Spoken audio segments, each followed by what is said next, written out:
Happy New Year, Emma. It's 2025, and this is our first episode of Fashion Really in the New Year. And this is a podcast for people who love fashion, but hate what it does to life on our planet, and for people who like to gossip about what's been going on in fashion and culture and how it's impacting people, animals, and the planet. This is Joshua Catcher. Emma, how are you? I'm good. I am in the past as a you. We are saying this is the New Year episode. We're actually cheating. It's not the New Year yet, but something magical I sense is going to happen between December 31st and January 1st. And 2025 is going to be living wages for everyone in fashion. No animal exploitation, no environmental destruction. So I'm really looking forward to that magical fantasy land being something that I can think about instead of the end of year slog. I want to go to that magical fantasy land. Imagine if there was like a theme park that was, instead of just based on nonsense, it was based on humanity having achieved all of our climate and ethical targets and desires and hopes and dreams for the world, and you get to walk around and go on rides that are like about biodiversity and decarbonization and decoupling. Utopia land. Maybe just the whole world becomes Utopia land. Let's Tell me what you're wearing though. Disney, get in touch. What am I wearing? Well, I'm so glad that you asked me that. I am wearing today a waxed cotton jacket that I found at a secondhand shop. I'm wearing a linen shirt, and then I'm wearing this like very old tattered t-shirt that I don't even remember where I got it. It's so old. There's so many holes in it and it's practically see-through at this point, but I kind of like the aesthetic of clothes that start to come apart. I think it can be an appealing aesthetic when styled correctly, and there's something about something that's well worn. And I'm wearing a pair of organic cotton corduroy pants from the brand Industry of All Nations, and I'm wearing some hemp socks from Young Maven and Brave Gentleman boots made with Miram. What are you wearing? I am wearing, firstly, love the tatter thing, especially if it's natural materials. It feels like, you're just admiring and showing off it slowly returning back to the earth once you're done with it. But I am wearing something that is not yet disintegrating, sort of, because I've had to patch them twice. I have a pair of vintage Versace pants on. They're cotton summery fruit pants, like they have different berries all over them. I'm wearing a halter that I've had since I was a teenager. Once again, my teenage self made good choices, at least in the fashion realm of things. I have lots, maybe not elsewhere. I have a lot of silver rings on and a vintage necklace that is a little blue stone thing situation, bad description, and a necklace that was a really long necklace that I didn't like anymore. So I changed it, and now it's a short necklace that has like a long stream of chain that goes down into the shirt, and some hoop earrings made from recycled gold. I'm also not wearing shoes because I'm recording from home this time. Hi everyone who's watching this on video, welcome to my home. MTV. I considered making up that I was wearing shoes so that I could share a full and complete outfit. So the shoes that I would wear in that instance are very buckly and silvery, with just a tiny little heel, but that is in fact a lie, and I'm not wearing them. I feel like that's the making of a song. Buckly, silvery, tiny little heel. It has like a nice rhythm to it. So Tiny watch little out heel. for our number one hit about shoes. Maybe at the end of this episode, listener, there will be a surprise song for you. We'll stay tuned for that. But until then, the news in fashion. We're going to start the news with a quick one that is also a celebration for collective fashion justice. The past month the last month of the year, we had a celebration that London Fashion Week banned wild animal skins. So crocodiles, snakes, ostriches, kangaroos, all species basically, except for those conventionally used for leather. That is true whether that crocodile is captured from the wild or factory farmed, because it's still a wild species. And we're celebrating because we helped to write that policy along with our friends at World Animal Protection and with our friends within the British Fashion Council. That came after their February fur ban, and we continue to talk to them about the feather side of things, hoping that we can catch them up to Copenhagen Fashion Week that is totally wildlife free.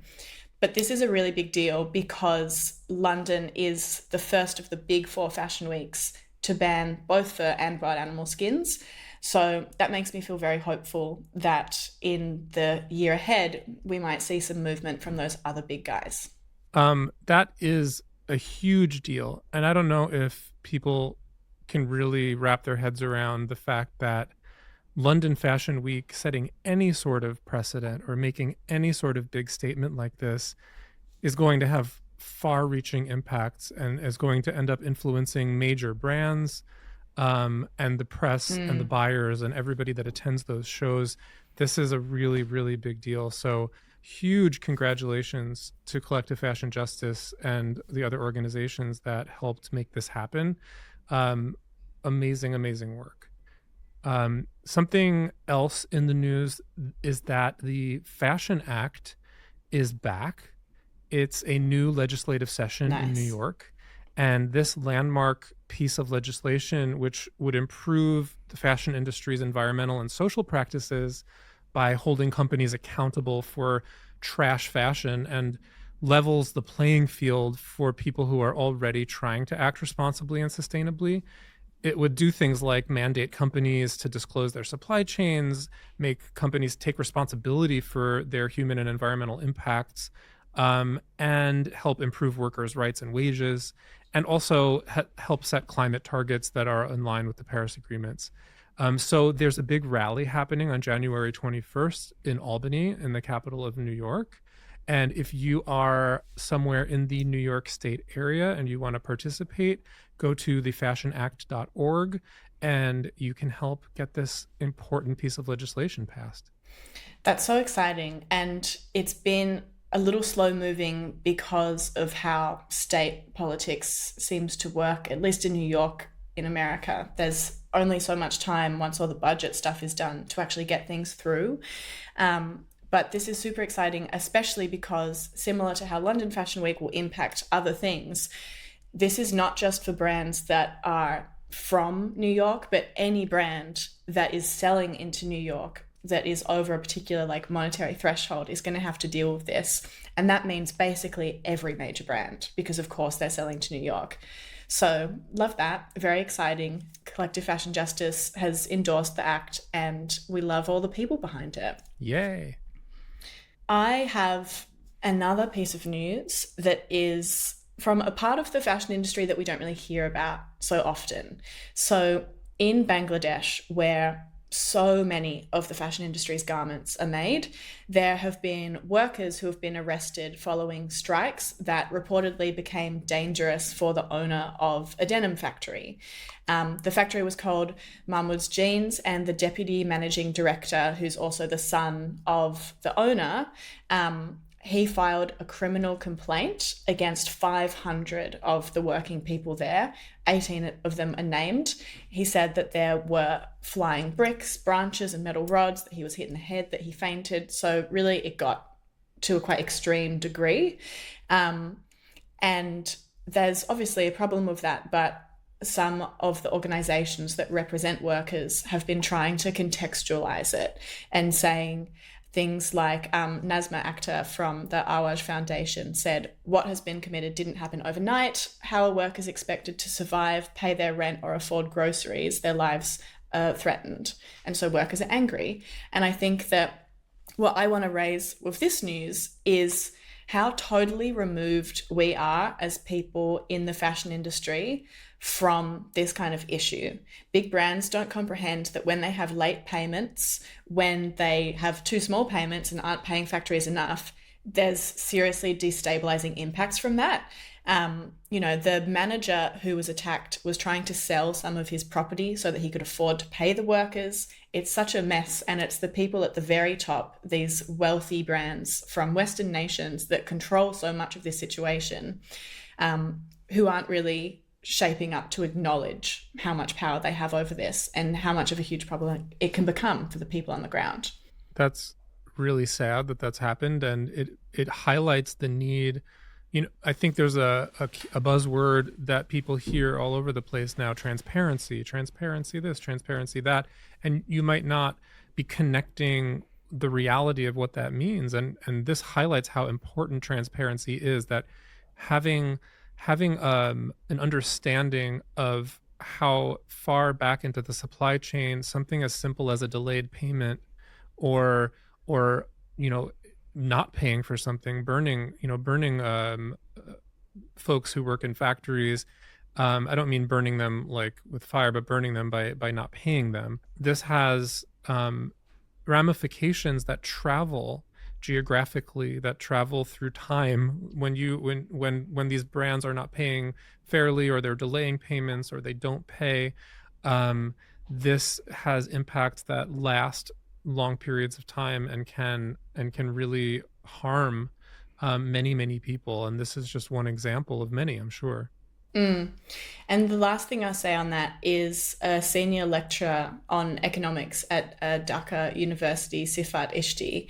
He said, solve economic issues like unpaid wages and energy shortages to reduce unrest. Like, the biggest thing that we can do is actually just what we're supposed to as a fashion industry. These agreements can't just be not met because the big brands have more power and it's easy for them to not meet them without ramifications for them. There has to be responsibility for who you end up profiting from. Yeah. On What my else has been side, going on? another piece of news is that TikTok, which the United States government has been trying to ban in the US, the ban was upheld. And what that means for fashion is that TikTok's move to overturn this ban was recently rejected, and a lot of fashion brands rely on TikTok's algorithm and this vast user base for engagement, for sales, for driving trends, especially among young people. And what this ban can do is it could force brands to have to rethink their entire marketing strategies. It could equally impact small and sustainable brands who rely on that as well to compete in that marketplace. But on the upside, I think something like this can help slow overconsumption, and it can help slow trends like haul culture, where people do fashion hauls and publicize it on platforms like TikTok. And what do you think of that? Do you think that this ban is a good thing or a bad thing when it comes to its impacts on the fashion industry? I think for fashion, it could go two ways. I mean, obviously, this is only in the US, and there's a fashion industry outside of it. What? I think that something Wait, outside of America. there's things that exist Where outside am I of right now? the United States of America. Big news. But I think that for the fashion industry, they will still find ways to sell through Instagram, through other online platforms. Even on YouTube, there are so many haul videos now. So I don't think it's going to necessarily cut that. I think there is a lot more to say on how the different platforms censor or promote different ideology and messaging, and how that can impact even things like elections, which in turn impact fashion. But on what you were saying about hauls, and is there any way that we can kind of stop this culture of overconsumption? I was listening to a different podcast. Shameful, listen to a different podcast about fashion. How dare you? We're the only ones. They were talking like America, they were talking our podcast. They were talking about, though, have you seen the sad beige lawsuit drama happening? A sad beige lawsuit? I haven't, but it sounds fascinating, so please tell me. So there's two influencers, and they both have a sad beige aesthetic. They've even described it as like a basic and beige aesthetic saying it as not a dig at themselves. Like, that's what they want. Go off. Yeah, yeah. But one of the influencers is suing the other because she says like her aesthetic has been ripped off and her home looks the same, the outfits look the same, and so she's suing her. And what was getting unpacked is the fact that they both do major affiliate work for Amazon. And so Amazon sends those affiliate influencer marketing people a list of the things to promote every month. So of course their style is the same. It's because they've been fed it by like this massive, massive company instead of curating it themselves slowly and over time. And I think it's so interesting how it's ended up in a lawsuit when it's like, no, babes, we've got here because we're having the same fast fashion machine feeding us and you're feeding it, because that's how they're making all their money. Essentially, they have the same stylist, and their stylist is Amazon. And they should be suing their stylist for creating a scenario where identity is such cookie cutter identity based on what needs to be promoted at that moment that there is no room for personal style or originality. Sorry if that's too much of a dig. I think it's true. And I think that you've seen it over time. And there's even this kind of idea of TikTok outfits where out in the world you can kind of guess how much like screen time someone has, because the internet does influence style so much now and so rapidly. If you're on a feed that the algorithm keeps feeding you fast fashion, as compared to one where you have fashion on your feed, but it's people talking about personal style or talking about how to go thrifting or how to do all these kinds of things. So I think it's really interesting. And I think these platforms can be a way to promote new ideas and to have people who don't have much of a voice outside of it to have it out there. But it can also be just Amazon land or Shein land or etc. Or the land of disinformation and the land of bad actor influence.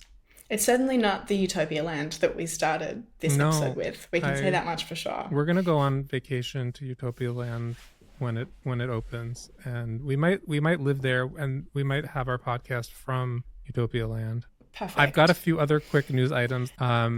Do you have other news? Let's do like rapid fire news. Yeah. So rapid fire, Primark, which is that discount fashion retailer, they claim that their sales rose 6% while they cut carbon emissions by 11.6%, which makes the case that they have decoupled their growth from decarbonization. Big deal. So that's absolute emissions reduction. It's not like they really are separating them out. That is interesting. It's the claim. I haven't read the details, but that's the claim that made it to the mainstream news. So let's dig in deeper for next time. Interesting. Next on the rapid fire news, Stella McCartney recently had Keel Labs seaweed fiber go down the runway. Love that. Also has a new bag where Succession star Sarah Snook has a new bag, and it's made from Vegia, which is made from grape waste from the winemaking industry. Earlier in the year, she also did something with Verve, which was also wine.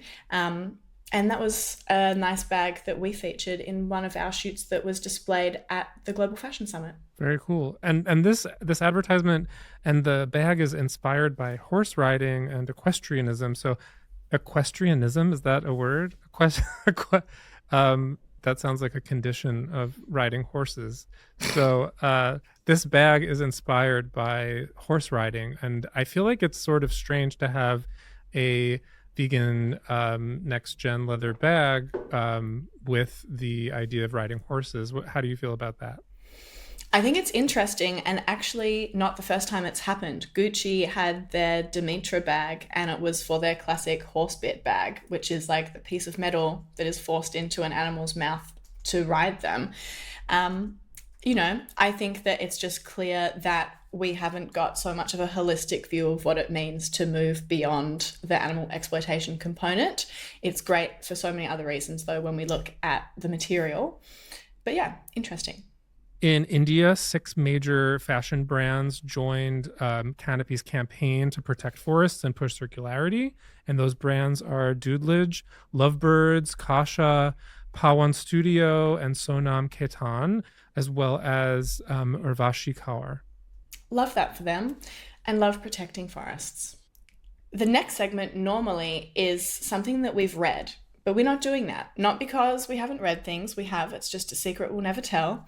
Because this time we want to talk about New Year's. Since it's a New Year's edition, Joshua's putting on a little party hat. I thought that I might hold up a candelabra that's next to me, but it's actually very heavy. So just, if you're on YouTube, please look at his beautiful little hat. It looks Happy like an New elf. Year! We're going to talk about fashion resolutions, both personal and also our hopes for the industry for 2025. So for me, starting with the personal, I will be doing the rule of 5 again, which is what I've mentioned, where the Hot or Cool Institute says that 5 newly made garments is what the planet can afford within its boundaries for people in Western communities to be purchasing. I also have a goal to make more outfits from my existing wardrobe. I feel like I've been so busy this year that I've ended up just kind of pulling the same look every time. And I want to just kind of get it all out, reflect, reshuffle, and make something new from what I have already. What are you doing? I have some fashion resolutions as well, and they are kind of similar to yours. I would love to spend more time with my sewing machine. I'd love to spend more time hand stitching, repairs, reinforcements, putting patches on things, especially my favorite garments that have some wear and tear. I think that those things can add a lot of personality and customization, and there's just you give them more life, and you participate in you become part of the making process when you do that. I also want to find more sustainable vegan menswear brands to fall in love with for myself, or gender neutral brands. I'm on the lookout. So if you have recommendations, leave comments. Tell us what brands to check out. And finally, I love the idea of friend clothing swaps, like getting parties of your friends together and doing clothing swaps. And I just don't know why it doesn't happen more often. Why haven't I organized this more often among my friends? So that's going to be a resolution of mine, is to have a few of those at least next year.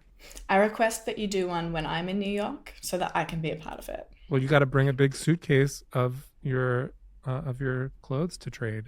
I will be. And yeah, I totally agree on spending more time with the sewing machine and doing more repairs. One thing that I really want to repair that I've been kind of avoiding is I have a little clutch bag that's kind of tapestry material that was my grandmother's. Ooh, that sounds pretty. It's kind of torn. It is pretty. But it's torn off the metal kind of hardware. And there's not going to be a way to invisibly mend it. And so I think that I want to get someone who's much better than me at embroidery to do beautiful like floral embroidery on top of the existing floral embroidery. I think that will make it, like you say, a new thing and something that I've kind of been a part of. And I think it's a nice idea that like there's different generations of women that have done different things with this bag. So I love that. That's on the list. That sounds great. And I also would say to people listening, if you're not an expert at sewing, and if you're not going to go find an expert to do it for you, don't let that stop you. Like sometimes just picking up a needle and thread and attempting to close a hole or attempting to reinforce something, you can try. And if it doesn't look perfect, that can just add to the character and make it that much more original. Totally. I fixed a chair recently, a fabric chair, and I did it with embroidery. This one I decided I could do myself, even though I had no idea what I was doing. And I definitely improved as I continued on. And so I just went back and redid the first part once I actually worked out what I was doing. So there's learning to be done. Yeah. For the fashion industry, I have some even bigger New Year's resolutions if I was in charge of the entire thing. And the first would be a serious commitment to ending intentional overproduction. So between 10 to 40%, which is 8 to 60 billion garments, which, just side note, that's a crazy discrepancy. Yeah. But we just have so little data about the fashion industry. The Speak Volumes campaign from the OR Foundation is trying to fix that.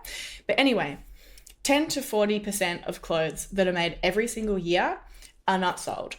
And this is not because everyone's really bad at maths and guessing how much is going to be bought. It's because it's a part of the plan, because it's cheaper to produce more and just get rid of it than to sell out and then lose out on those profits. I would like to know if this might be the year where we have more on-demand, made for pre-order kind of fashion. And if we start just being realistic about the fact that things will sell out, that scarcity can be a part of what is exciting and beautiful about those clothing pieces. So yeah, I'd love for that to finish, because the whole piles and piles of clothes being dumped on nations that didn't have anything to do with it, things getting a little bit old. Yeah, there is technology out there that can transform the fashion industry so that things are made on demand and they are made per order, and they're not intentionally made in huge surpluses. And actually, one of the companies that's doing that has a facility in the Dominican Republic. The company is called Resonance, and they are a really, really cool company that enables you to have your brand on their platform, and they produce exactly to order with zero waste as their goal. So I think it's resonancecompanies.com. Check it out. I love that. I actually used to work for a brand in Sydney called Citizen Wolf, and they do custom fit, made to order t-shirts, and it's all like so on demand, perfect. It's another good example of you can do it and you end up getting a better product because of it. Yeah. But what else are we wishing for fashion for 2025? Well, this year we both really take the methane issue and animal protection very seriously. These are two big problems. They're interconnected problems, and they're problems that are regularly overlooked. So methane has an 80 times higher potency in a 20-year time frame than carbon. So this is really critical to address. So I really hope that in this coming year, we finally see what happens to animals and how the farmed animal impacts like methane are addressed in fashion supply chains. And attached to that would be just more science-based targets for nature around biodiversity. And that whole discussion of methane, biodiversity, and farmed animals is so interesting, particularly when there are groups like we've talked about before, the leather industry basically just saying, oh, methane's actually not a problem, when we know that the short lifespan it has in the atmosphere means that if we get rid of it and stop emitting more methane now, it will be much sooner into the future that we'll be able to reduce global temperatures. So we still need to slash carbon massively, but this essentially gives us more time to be able to do that as well. Science. Yes. Love it.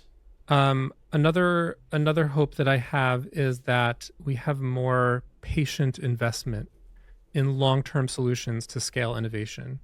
And what patient investment means, we've talked about it in previous episodes, is an investor mindset that's not about immediate returns, not immediate ROIs. It's about understanding that in order to scale innovation, meaningful innovation that's going to have impact in the long run, you have to have a really long view and have investment that is patient. It waits. It's going to take longer to get those innovations up to scale. And we need more legislation to support this kind of investment and to make doing harm in fashion supply chains actually cost money.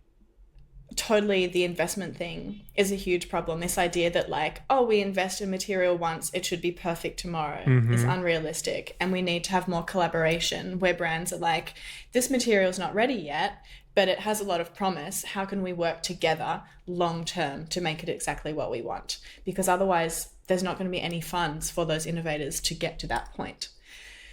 True. Very true. Some other wishes. A big wish is more action on living wages. By 2025, I would like to know how we're still in an era where like 2 to 10% of brands are paying living wages, and where we have fashion CEOs that can make in days what fashion workers, depending on the brand, can make over many, many years, or for sometimes even their entire lifetime. And if we are seeing this kind of crisis in fashion, we're not just in fast fashion, but even in the luxury sector, the quality of garments and of accessories are reducing. Pay the people who make them better, and that quality will be improved. And there are some luxury brands that are investing also in training and making sure that these skills and this artisan work to create fashion are not lost over time. I think that's really beautiful, but needs to be paired with actually paying those people properly. Agreed. Agreed. These are all great 2025 wishes for this new year. And you might be thinking to yourself, these are unrealistic or they're too idealistic, but I think they're achievable. And I think that by articulating them, we put them out there for consideration and for action. These are things that can actually be worked on. There's real methods and techniques and measurable milestones and indicators to really address these things, and we can do it. So if you are motivated by any of these individually or collectively, reach out and let us know that you want to get involved. Totally. And I think also, if we're not starting now, it's never going to happen. I would rather be idealistic and get somewhere than be a downer and say it's not going to happen, and then it certainly doesn't happen. So while I'm on that, we'll just chuck in another resolution for the fashion industry for 2025 and say that bonus resolution. Are we going to see bonus resolution? Are we going to see that animals stop being a footnote on sustainability reports? Like, how many websites do you go on where if they have a section about responsibility at all, there's a people section and there's a planet section, and if there is an animal welfare policy that's public, it's kind of just hidden away somewhere at the bottom of sustainability. And those policies often do nothing because, as we know from the Fashion Transparency Index, 12% of the largest 250 brands know where even some of their raw materials are sourced. So you can't do anything for those animals if you don't know where they are. And also, will those policies start to acknowledge not just reducing a little bit of suffering, but actually accepting that we have the capacity to eliminate it, and that's through reduction and phase out commitments for these materials and replacement with ones that are much more responsible, that benefit all of us, animals, but also the planet that we share and ourselves. The way that you framed that by referring to animals as a footnote, that really kind of hit me powerfully, because I feel like animals are the footnote in so many issues, in so many concerns, that what happens to animals is just seen as, an inconvenience at best. And it's something that has always bothered me, where it's so clear and so obvious to anybody who's looked at the data that what happens to animals has massive impacts, and it's interconnected with so many other issues that even if you are not somebody who cares about animals per se, which, we do, we care a lot about what happens to animals. But even if you're somebody who doesn't, those issues are still hugely impactful. And the reason that animals are a footnote is because they're an inconvenience, and relegating them to the footnotes makes that inconvenient truth a little more invisible and a little less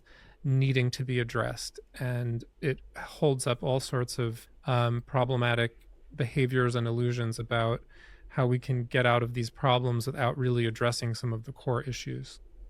Totally. And some of that core issue is this idea that a brand can choose to not necessarily care about it so much. Like, it's an obligation to care about the planet that we share. It's equally an obligation to care about the ethics of the treatment of all of those who live here, which means not just our species, because we're 0.01% of all life on the planet.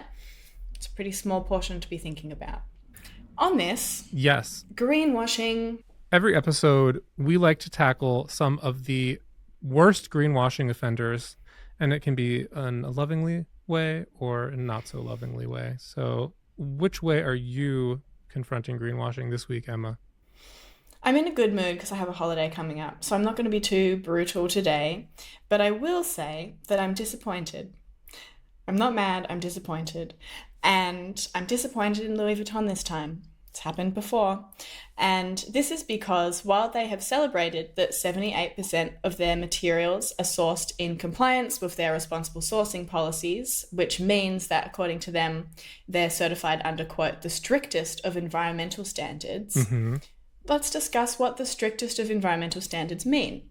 And so for leather, which I wanted to talk about because it is a material they use just an enormous amount of, given they're all about bags and shoes, 97% of the leather that they used fell under this classification of sourced under the strictest of environmental standards.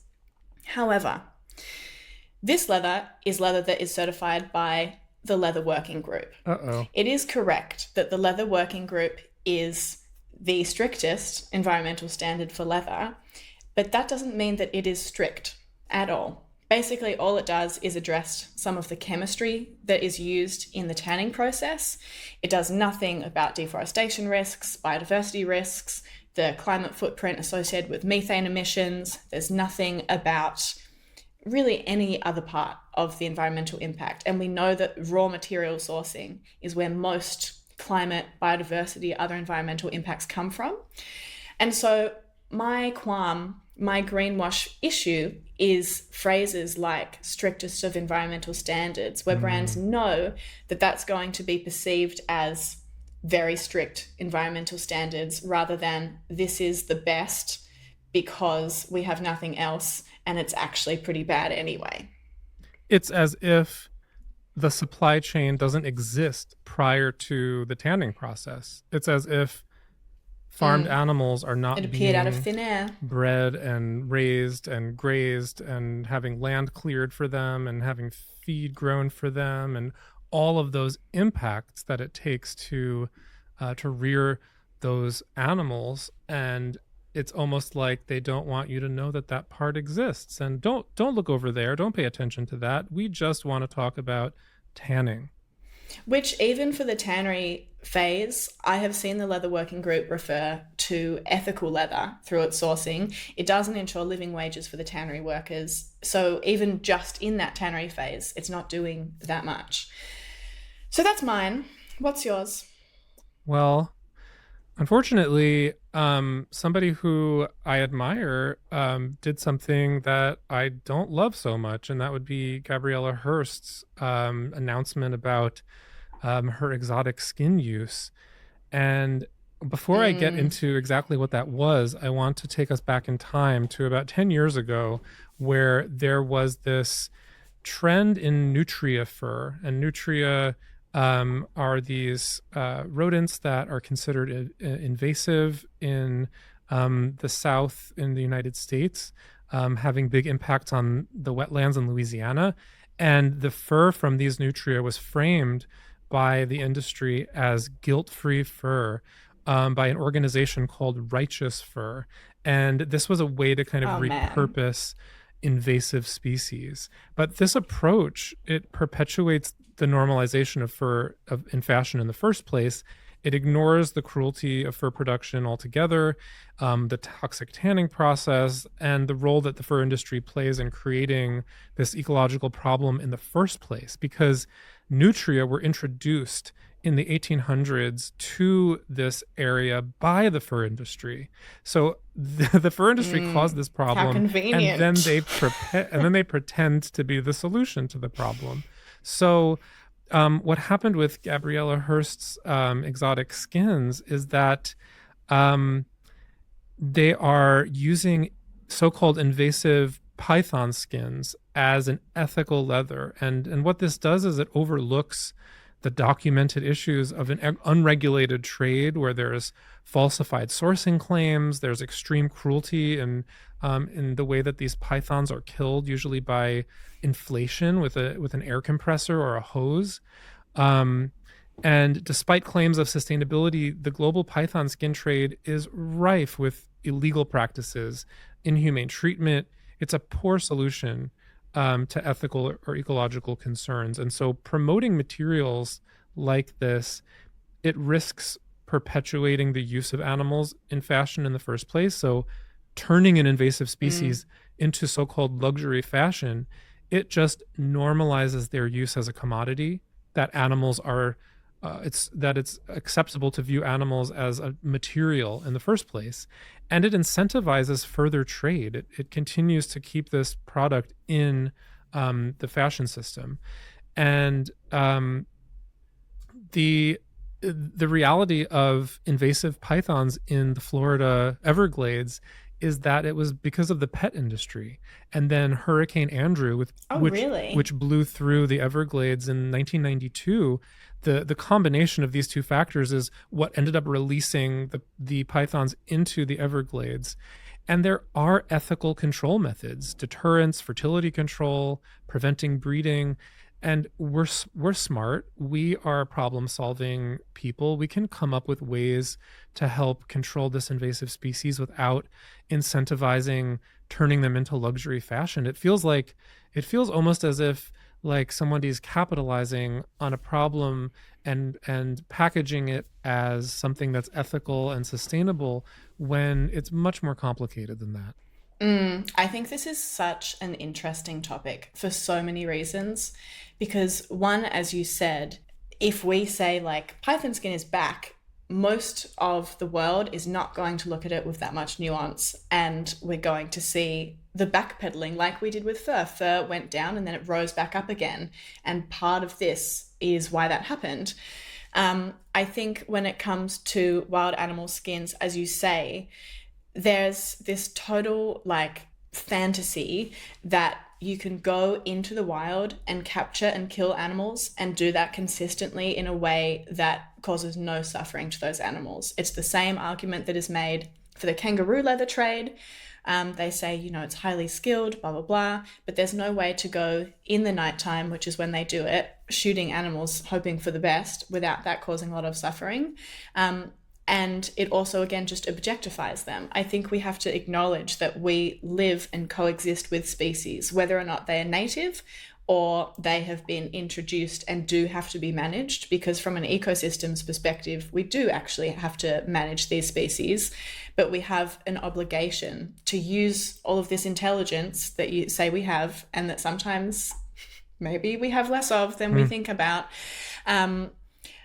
And actually, that reminds me of a Jane Goodall quote where she said something like, we're the most intellectual species, or she uses a different word because she's like, we think a lot.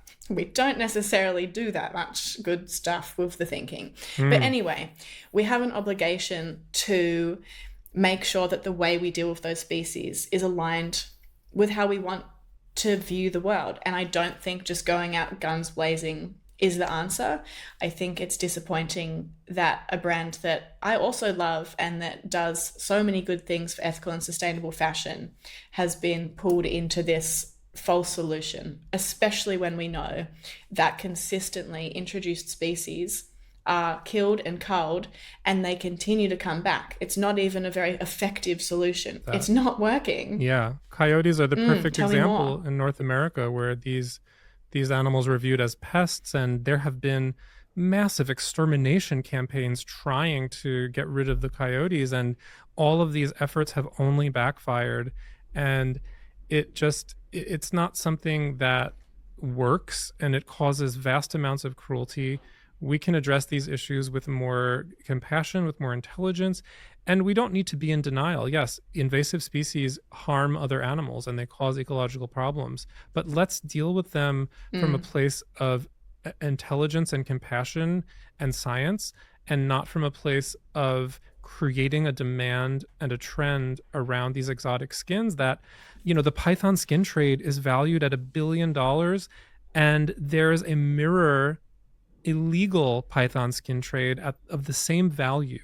And that illegal trade is only going to be bolstered by the appearance of more and more python skins on runways and in images. And this is not a solution. And where does it end as well? Because this is essentially hiding behind a conservation claim. And that's exactly what things like the crocodile industry do, where they specifically take animals from the wild, they hatch them in factory farms, and there are now more saltwater crocodiles in Australia that are native to Australia in factory farms than in their natural habitat. And yet the industry says the population has increased massively. We're helping the species. I spoke to conservationist Chris Darwin, who is the descendant of Charles Darwin. And when I was telling him about this, he was like, that's not conservation, it's commerce. And I think that pretty well ties this whole thing up in a bow. Let's not pretend it's just about profit. And I think to end on a positive note, because we really slammed down there for a little bit, which we needed to. The slamming needed to be done. But to end on a positive note, I think, we've shown in this episode how it's being balanced out with London Fashion Week saying no to wild animal skins. We also have so much innovation that has come this year. There's lots of brands that are really genuinely changing and doing positive things. And there's only more to do in 2025. I would love to know from people what they wish for in 2025, including what they wish for us to talk about, because it's more interesting if you're involved. So let us know. Thanks for listening or watching. I really hope that you've watched this episode so that you can see Joshua's little hat. Yeah, that about does it. Thank you all so much for listening in 2024. We appreciate all of you. This is a new podcast, and we hope for 2025 to grow. So please send it to your friends. Help us get a bigger audience. Leave us comments, leave us messages, and subscribe. Leave feedback. Thank you all so much. Happy New Year.